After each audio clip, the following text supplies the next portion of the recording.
Journée hospitalière de l'hôpital général de Ngoyo à Pointe-Noire, clôture de l'exercice multinational au Bangamé Express 2023, deux titres qui font la une de notre journal rétro du samedi 4 février 2023. Mesdames et messieurs, bienvenue à tous.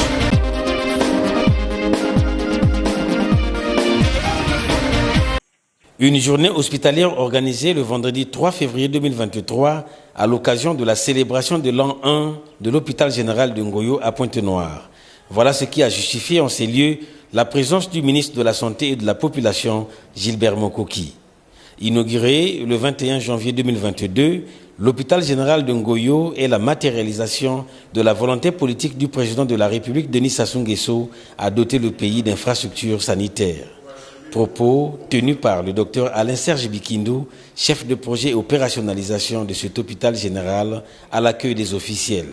Il a par la suite rappelé les missions assignées à sa structure. Assurer les soins d'urgence et de spécialité, assurer les examens diagnostiques, le traitement et l'hospitalisation des malades et blessés, des femmes enceintes qui sont référées et qui s'adressent à lui. Assurer de façon spécifique les consultations, explorations paracliniques et en oncologie pédiatrique. Servir de deuxième recours pour les hôpitaux de base du département où il est implanté. Servir de niveau de recours pour les formations sanitaires et des districts environnants où il n'y a pas d'hôpitaux de référence. Contribuer aux actions de médecine préventive, à la formation du personnel médical, administratif et médico-technique, ainsi que paramédical. De participer à la recherche en santé et de mener d'autres missions de santé publique dans le département. Un an après son lancement, Monsieur le ministre, le projet d'opérationnalisation de l'hôpital général de Ngoyo devient réellement l'hôpital général de Ngoyo, que vous pouvez voir aujourd'hui et surtout maintenant apprécier la fonctionnalité et les résultats subséquents que nous présenterons dans la communication qui va suivre. Après l'ouverture des travaux consacrés à la journée hospitalière par le ministre de la Santé et de la Population, l'assistance a eu droit à une série de communications, à commencer par celle animée par le docteur Alain-Serge Bikindou à propos du bilan des activités hospitalières de l'hôpital général de Ngoyo. Le pôle mère-enfant, le pôle des urgences, exposé couronné par une conférence sur l'hôpital de demain en Afrique. Les résultats sont encourageants, à en croire le ministre Gilbert Mokoki à la clôture des travaux. Nous venons de suivre avec une attention particulière les différentes présentations faites. Nous avons aussi échangé sur les différentes problématiques. Les résultats sont encourageants. Il existe des opportunités pour assurer un fonctionnement permanent et adéquat. Nous avons aussi été nourris dans ces exposés sur les défis qui nous attendent et particulièrement les défis pour l'hôpital de demain en Afrique. Nous avons tous compris que nous devons aller vers un modèle de gestion des hôpitaux, mais nous avons aussi retenu qu'il y a des difficultés, notamment en matière managériale, en matière de gestion des ressources humaines, en matière de finances. À l'hôpital général de Ngoyo, pour le circuit du malade, il a été mis en place un système de digitalisation.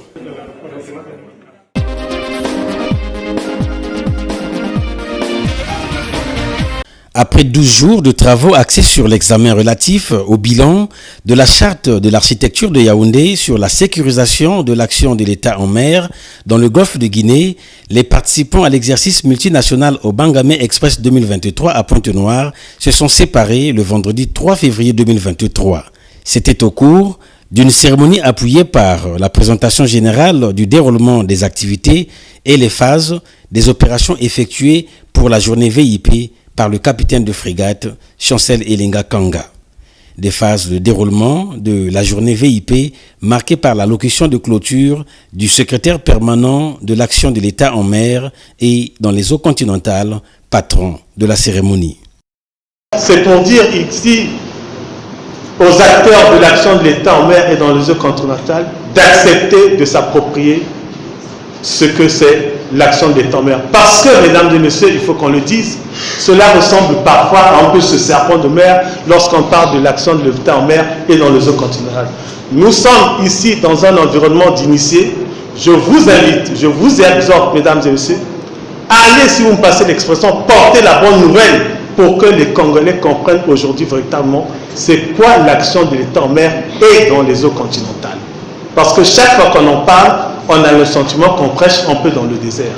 Et donc, il nous appartient de porter cette information pour que les uns et les autres se l'approprient. Je déclare clos l'exercice international Obangame Express, édition 2023. Je vous remercie. Allocution étayée par le général de brigade François Osselé et le contre-amiral René Nganongo. C'est pour nous une obligation de prendre en compte tous les types de nos territoires, puisque entre les territoires terrestres, donc les espaces terrestres et les espaces liquides, il y a une continuité et c'est pour nous une obligation de faire que ces exercices continuent. Nous aujourd'hui, en 2023, après avoir expérimenté tant soit peu ce que nous avons pu recevoir tant de nos partenaires internationaux, nous pouvons avec une certaine satisfaction, mais bien contenue, de ce que la montée en puissance est bien effective, puisque l'État congolais, le gouvernement, a réellement mis en place le secrétaire permanent du comité interministériel de l'action de l'État en mer et dans les eaux continentales.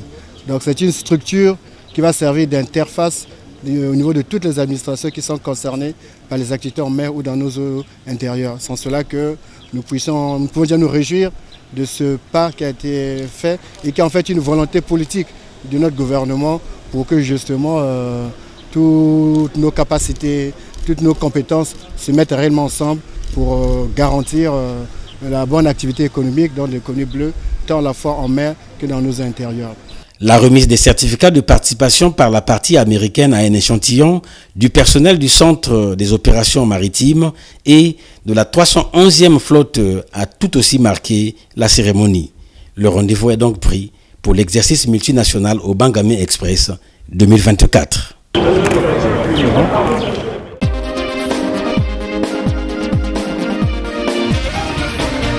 Suite aux informations diffusées dans les réseaux sociaux ayant discrédité l'arrondissement 4 Luanzili, annonçant le vide juridico-administratif de cette commune, la présidente du conseil départemental et municipal de Pointe-Noire, Evelyne Tchitchele, a effectué le jeudi 2 février 2023 une descente dans cette commune en vue de remettre les pendules à l'heure.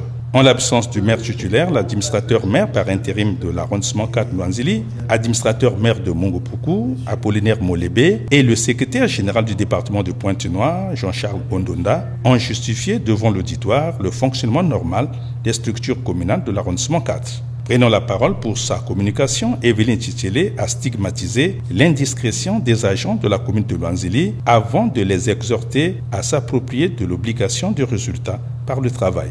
Il est important que les agents que vous êtes, que vous avez l'obligation de résultat. L'obligation de résultat, c'est dire que vous devez travailler. Je pense que dans les associations secondaires, il y a eu le recensement. Et je disais aux agents du département de notre ministère de tutelle qui étaient venus pour faire le recensement, j'ai simplement dit que tout le monde a accouru pour être recensé, pour être pris en compte par le département. C'est une obligation de résultat qui vous attend. Parce qu'il y en a qui malheureusement ne travaillent pas, malgré le fait qu'ils sont payés. Il y en a qui se permettent, au niveau des forums, de donner des informations fallacieuses, alors qu'il y a aussi l'obligation, il y a une tenue à avoir, il y a l'obligation de réserve pour un agent. Et il est regrettable qu'un collègue se soit permis de tenir des propos fallacieux au niveau des médias, au niveau des forums. Qu'est-ce que cela vise quand un agent se permet de parler comme ça? Qu'est-ce que cela vise? Et contre qui? Et pourquoi? Dans quel intérêt? Nous sommes un pays de paix. Et le secrétaire général du département vous a tout dit. Les réunions qui se sont tenues à Brazzaville. Le chef de l'État qui a parlé, dans son discours, il a rappelé que tout le monde devait être au travail et non faire le contraire du travail, qui est celui de se mettre devant un micro et puis parler. Une communication efficiente pour éclairer la lanterne de l'agent communal de l'arrondissement 4 Luanzili et les populations de la ville de Pointe-Noire.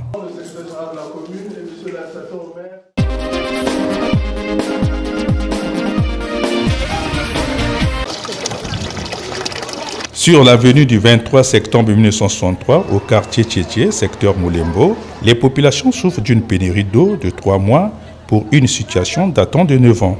Les robinets de la Congolaise des eaux n'approvisionnent plus en eau potable leurs abonnés, causant une errance permanente d'eau. Sans les forages des particuliers, l'eau ne serait plus la vie au quartier Tchétché, secteur Moulembo. Il a fallu l'inconduite d'un taximène pour que ce tuyau endommagé soit un porte-bonheur des populations de ce quartier. Elles viennent autour de ce conduit se servir d'une eau aux conditions hygiéniques impropres pour alimenter leur ménage. Une eau impropre devenant un danger de santé publique. Certains citoyens rapprochés s'indignent. En tout cas, on a un problème d'eau ici, là. On peut faire même 2 mois, 3 mois, on n'a pas l'eau. Donc, quand le tuyau, là, c'est un taxi qui était passé ici, là, qui avait gaspillé ce tuyau-là. Donc, en travers ce tuyau-là, c'est par rapport à ça qu'on est en train de se sauver pour avoir l'eau. Donc je demande au gouvernement, je demande vraiment à la SNE2, je demande vraiment à tout homme qui a une bonne volonté vraiment de nous soutenir parce qu'on est en train de souffrir. Nous avons une pénurie d'eau que vous voyez vous-même, il y a eu un écoulement, ça fait presque 3 mois on est là, on a des problèmes d'eau. C'est pour cela que les agents essaient de venir voir ce problème parce que on souffre ici. L'eau, la vie, première boisson de l'homme, n'allait pas gréver dans les quartiers de nos villes.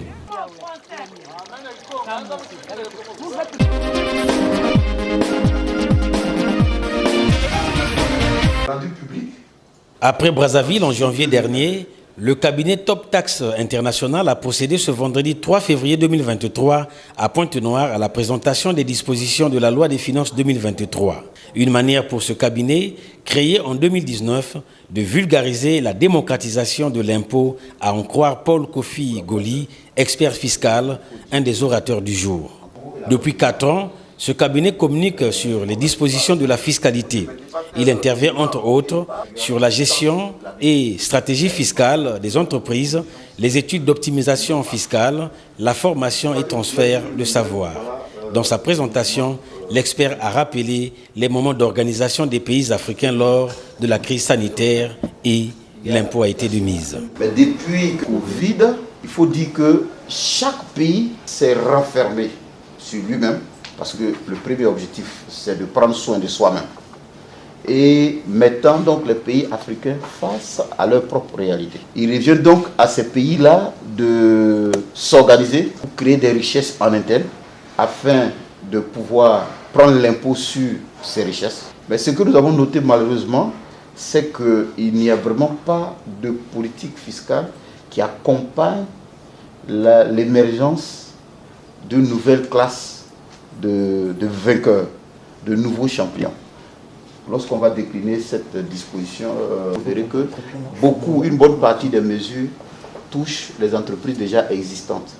Mais rien n'est véritablement fait pour encourager. Et nous militons beaucoup pour cela. Il faut une fiscalité de développement pour amener les gens qui veulent entreprendre, pour créer de la valeur et ensuite prendre l'impôt sur ces valeurs.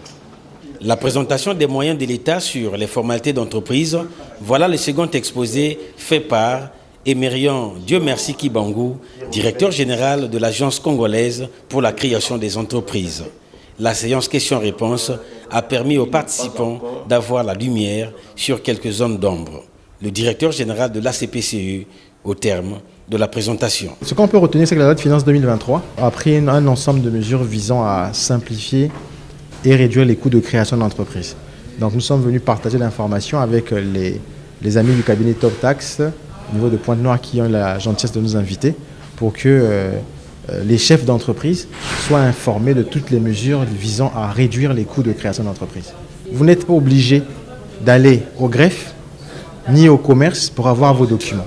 Vous venez en un seul lieu unique qui est le guichet des entreprises qui est installé à Brazzaville, à Pointe-Noire, à Ouesso, à Ouando, à Dolisie, qui a en son sein déjà ces administrations que vous allez voir.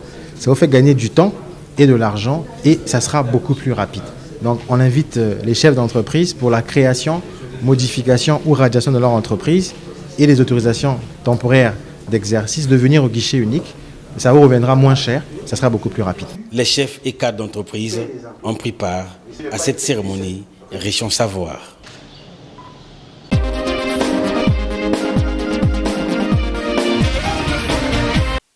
Malgré l'affiche des prix homologués du ministère du Commerce et des Approvisionnements dans la ville de Pointe-Noire, grossistes, détaillants, commerçants et acheteurs ne parlent toujours pas le même langage. Les prix des denrées alimentaires subissent une flambée abusive dans les marchés. Il faut donc sillonner les chambres froides, les boucheries et les étals de marché pour s'en convaincre de ce phénomène. Un phénomène qui prend de l'ampleur, menaçant le panier de la ménagère, laissant croire que les grossistes et les détaillants foulent aux pieds les lois de la République. Des voix se lèvent pour décrier cet incivisme commercial. Bien que le gouvernement a dit qu'il faut diminuer les choses, mais on a vite remarqué, c'est pas ça. Donc les gens augmentent toujours leurs prix à leur façon. Alors que le gouvernement nous a demandé de diminuer les choses. Ils doivent toujours suivre ce que le gouvernement demande. Il doit toujours diminuer les choses. Le prix vraiment c'est très cher. Donc nous, même là où vraiment on est vraiment bloqué. Les côtes, les ailes de poulets, surtout des poulets ne parlons plus. Les poulets c'est presque 20 000. Poids 9, poids 10, c'est très cher. La vie devient très dure, il y a la crise. On ne diminue pas les choses. Mais pourtant la mairie a mis les affiches des prix partout. Ça se moquer de la population. Pourquoi donc ils ont mis les affiches s'ils ne veulent pas appliquer ça? Il faudrait que les grossistes diminuent tout d'abord pour que les détaillants aussi puissent diminuer. Mais vous voulez seulement que les détaillants diminuent, mais les grossistes ne diminuent pas. On va où? Dans les boutiques, comme on avait prétendu que les prix des trucs devaient être à bas prix, mais j'ai comme l'impression que c'est comme si on n'a rien dit. Ce sont les mêmes prix. Et quand tu rentres dans une boucherie, sur le tableau, on écrit par exemple un autre prix. Quand tu rentres là, tu regardes sur le tableau, quelque part, on te va te dire que non, le kilo de viande c'est 2600. Mais quand tu vas à la caisse, c'est 3500. Donc ça n'a rien changé, c'est toujours pareil. Même s'ils partent acheter moins cher, ils viendront toujours vendre cher parce qu'il n'y a pas un suivi. Ils n'ont pas mis les gens derrière pour surveiller tout ça. Il faut que les gens du commerce descendent sur place, sur le terrain. Ils ne viennent pas directement, ils font le système anonyme, le système incognito, pour voir la réalité des choses. Sinon que c'est toujours de l'arnaque, je peux dire. Le panier de la ménagère est toujours menacé. Un incivisme commercial qui va à l'encontre des mesures salutaires du gouvernement de la République dans l'exonération des taxes douanières des produits alimentaires importés au Congo.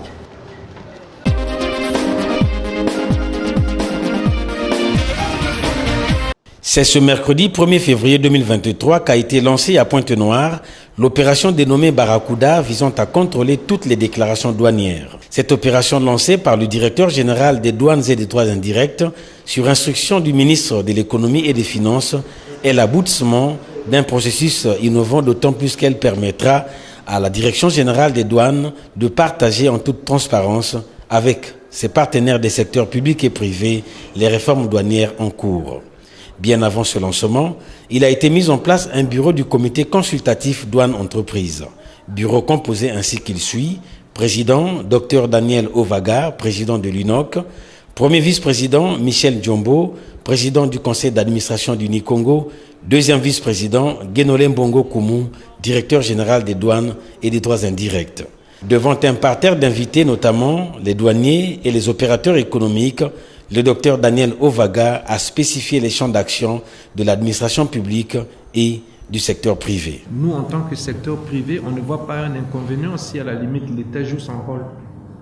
Le couloir de l'administration, c'est de réglementer, de s'assurer que si la réglementation est appliquée, le couloir du secteur privé, c'est de créer des richesses.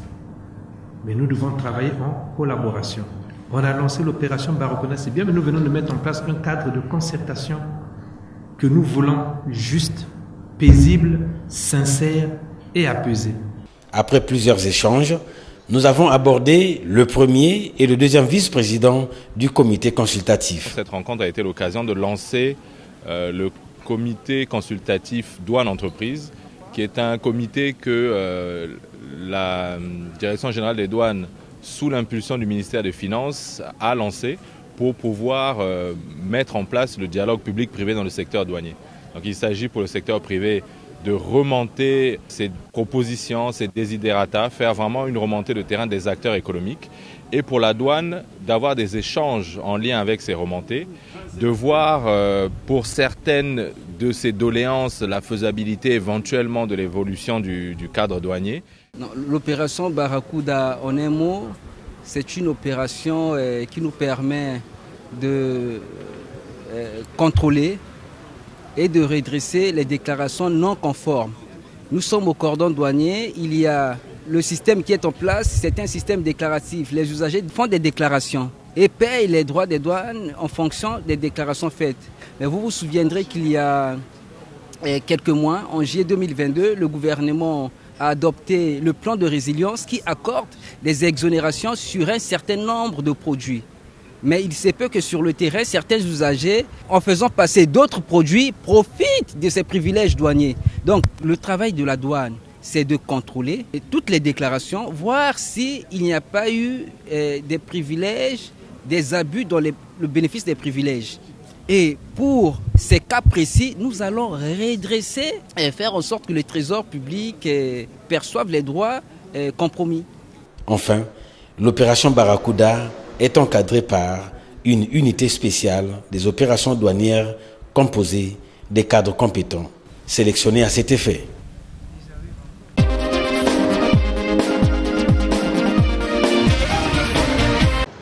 Le général Jean-Pierre Okiba, commandant territorial des forces de police au Kouilou-Pointe-Noire, a procédé mardi 31 janvier 2023 à la reconstitution des actes de délinquance enregistrés dans les quartiers Loussala, 10 et Ngoyo à Pointe-Noire.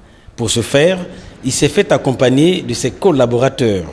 À Loussala, un couple a été victime des violences du sieur Duval et son groupe relax d'obédience américaine, redoutant la concurrence déloyale de leurs voisins prétendant exercer une activité commerciale dans le secteur de la boisson. Voilà qu'ils vont reconnaître les faits produits la nuit du 4 au 5 janvier 2023.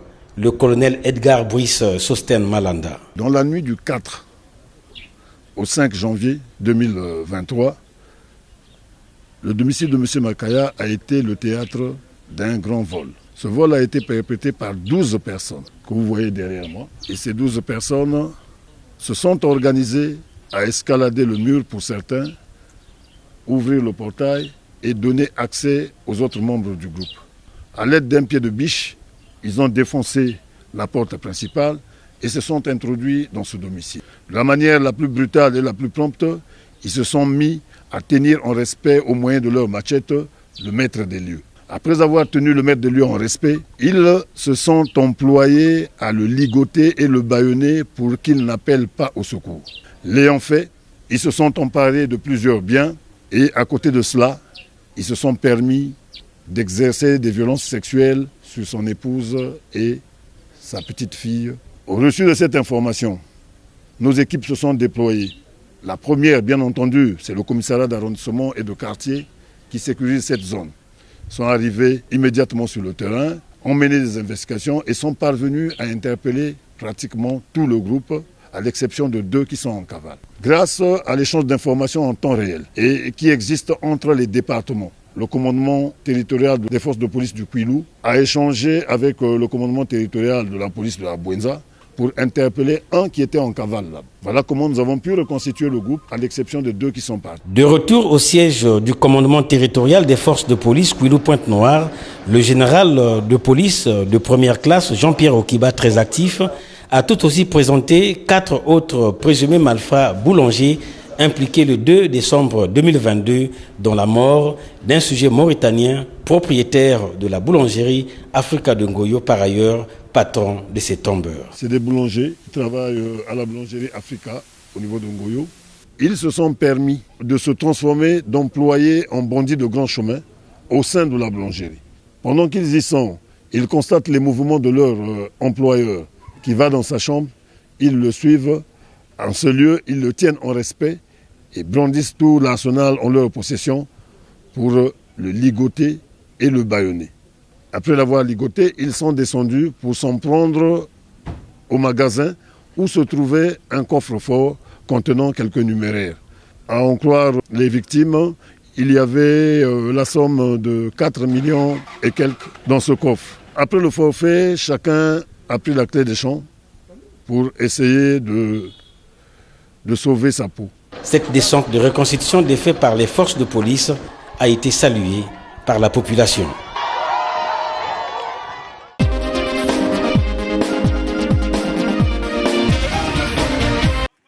Derrière le village des pêcheurs de la Couraf est dressée la Rutina, dégradée par les eaux de pluie diluvienne accumulées sans canalisation. Pourtant, il suffit d'une buse pour orienter ces eaux stagnantes vers la mer en évitant les inondations des parcelles aux alentours. Une impraticabilité criade exigeant aux passants d'enjamber les marteaux ou sauter les masses de pierre faisant office de passerelle. Une situation qui angoisse les riverains de cette ruelle, gardant l'anonymat, mais oblige les autorités municipales de voler à leur secours. La Rutina, comme celle des autres quartiers de la ville de Pointe-Noire, a besoin d'une cure d'aménagement et d'entretien régulier par les services municipaux. La beauté d'une ville ne se limite pas seulement à ses immeubles, car les voiries urbaines embellissent aussi son décor.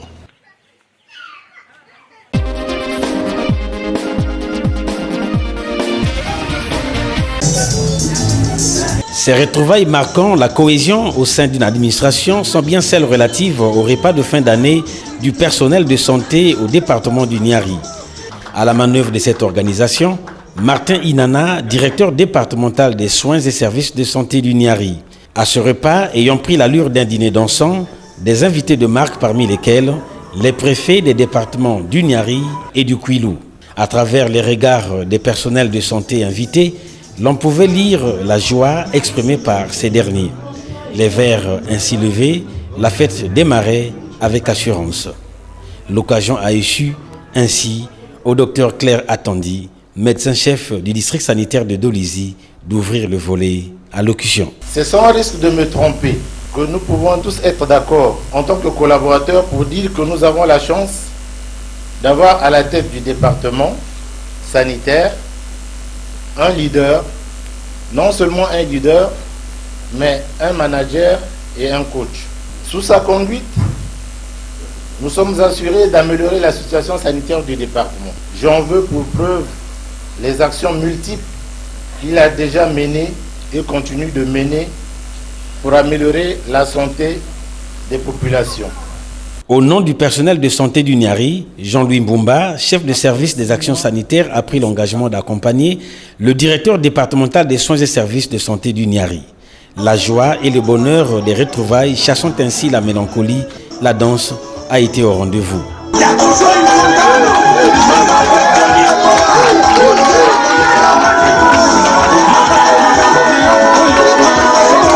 À cette activité où étaient présents tous les délégués de l'intérieur du département, Martin Inana a rassuré pour l'année 2023. Nous avons reçu tous les délégués de l'intérieur du département et nous avons voulu profiter de l'occasion pour fêter notre nouvel an et nous venons de le faire.